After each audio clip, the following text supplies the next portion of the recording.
बोल करवा चौथ मैया की जय। कार्तिक मास की कृष्ण पक्ष की चतुर्थी तिथि को करवा चौथ का व्रत किया जाता है। ये स्त्रियों का मुख्य त्योहार है। सुहागिन स्त्रियां अपने पति की लंबी आयु के लिए इस व्रत को किया करती हैं।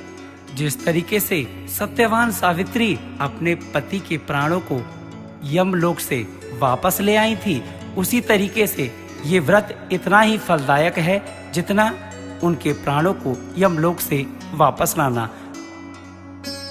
अब हम आपको बता रहे हैं इस व्रत को करने का संपूर्ण सही सटीक विधान। एक पट्टे पर एक जल से भरा लोटा रखें, एक करवा लें, करवे के अंदर गेहूं भर लें और एक चित्रावली बनाएं जिस पर करवा माता, चंद्र देवता, 7 भाई, उनकी बहुएं और एक करवा माता। नीचे शिव तथा कार्तिक की चित्रावली भी बनानी बहुत आवश्यक है। इस दिन निर्जल व्रत किया जाता है। चंद्रमा को देख करके व्रत को संपूर्ण किया जाता है। उसके उपरांत भोजन किया जाता है। सभी माताएं बहनें, सुहागिन स्त्रियां 16 श्रृंगार कर माता गौरी की, गणपति की, करवा माता की पूजा करती हैं और इस व्रत को पूर्ण करती हैं। करवा माता की कथा सुनिएगा। एक बार दोनों हाथ उठा के जयकारा लगाओ, बोल चौथ मैया की जय। अब हम आपको सुनाने जा रहे हैं करवा चौथ माता की व्रत की संपूर्ण पौराणिक युगों युगों से चली आ रही व्रत कथा। एक साहूकार के 7 लड़के और एक लड़की थी। सेठानी के सहित उसकी बहुएं और बेटी ने करवा चौथ का व्रत रखा था। रात्रि को साहूकार के लड़के भोजन करने लगे तो उन्होंने अपनी बहन से भोजन के लिए कहा। इस पर बहन ने उत्तर दिया, भाई अभी चांद नहीं निकला, उसके निकलने पर चंद्र देवता को अर्घ देकर भोजन करूंगी। बहन की बात सुनकर भाइयों ने क्या काम किया, नगर के बाहर जाकर अग्नि जला दी और छलनी लेकर उसमें से अग्नि के प्रकाश को दिखाते हुए अपनी बहन से कहा, देख चंद्र निकल आया है, अर्घ देकर तू भी भोजन ग्रहण कर ले। उसने अपनी भाभियों से कहा कि आओ तुम भी चंद्रमा को अर्घ दे दो, परंतु इस छल को वो जानती थी। उन्होंने कहा, बहन जी आप भी चंद्रमा को अर्घ दे दे।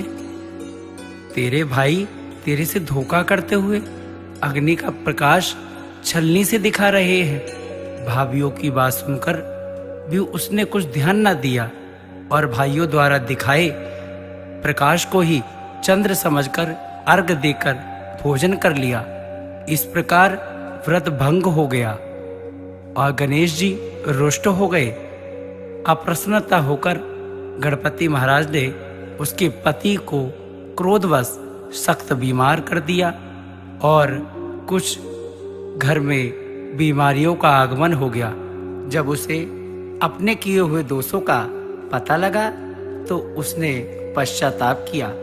गणेश जी की प्रार्थना करते हुए विधि विधान से पुनः हर मास की चतुर्थी का व्रत करना आरंभ किया और श्रद्धा अनुसार आदर के साथ सभी देवी देवताओं का, सभी बड़ों का आशीर्वाद ग्रहण किया। इस प्रकार उसकी श्रद्धा भक्ति सहित कर्मों को देखकर भगवान गणेश जी उस पर प्रसन्न हो गए और उसके पति को जीवन दान दिया। जय करवा चौथ माँ। समस्त माता बहनों को करवा चौथ पर्व की लख लख शुभकामनाएं एवं बधाई। करवा चौथ का क्या अर्थ है? करवा चौथ का अर्थ है करवा यानी कि कांसे मट्टी का बर्तन। चौथ का अर्थ है चतुर्थी एवं तिथि,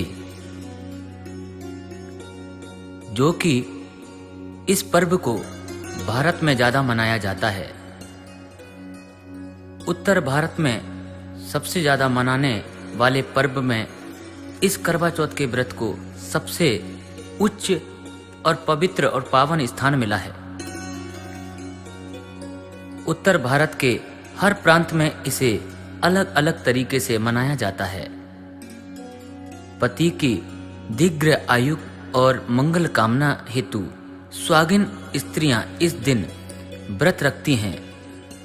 कार्तिक मास की कृष्ण चतुर्थी को करवा चौथ का व्रत रखा जाता है।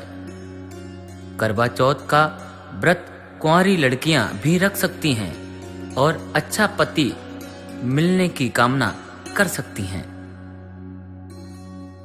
इस दिन महिलाएं चंद्र उदय तक निर्जला व्रत करती हैं और चंद्र दर्शन के बाद ही जल ग्रहण कर व्रत खोलती हैं।